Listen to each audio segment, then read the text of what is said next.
Pemirsa, setelah diguyur hujan deras, tebing setinggi 4 meter menimpa sebuah rumah di Desa Tamblang Buleleng.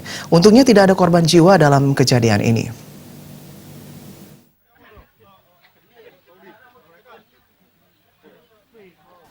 Tebing setinggi 4 meter mengalami longsor pada 22 Februari 2020 sekitar pukul 15.00 WITA sore setelah diguyur hujan. Material longsoran pun menimpa sebuah rumah yang berlokasi di Dusun Tangkit, Desa Tamblang. Untungnya peristiwa itu tidak memakan korban jiwa. Namun pemilik rumah, Wen Sukramas, menderita kerugian hingga puluhan juta rupiah. Selain itu, rumah semi permanen beratapkan seng tersebut ambruk pada sisi timur setelah diterjang tebing yang berjarak hanya setengah meter dengan bangunan. Material longsoran juga menimbun sejumlah peralatan elektronik milik Wayan Sukramas. Ditemui di lokasi, Wayan Sukramas tidak henti-hentinya mengucapkan syukur karena berhasil selamat dari maut saat bangunan berukuran 8x3 meter itu diterjang longsoran tebing. Padahal beberapa menit sebelum tebing longsor, Sukramas tengah asik menonton TV di ruang tamunya. Jam 3 sore kejadian.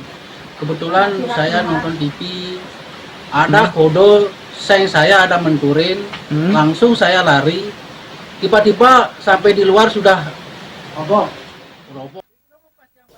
Sementara itu pasca kejadian, BPBD Buleleng langsung turun ke lokasi untuk membersihkan puing-puing sisa longsoran. Kondisi tanah yang tidak labil dan derasnya curah hujan perlu diantisipasi. Struktur tanahnya ini bisa melihat dari ketinggian tidak begitu tinggi sebenarnya.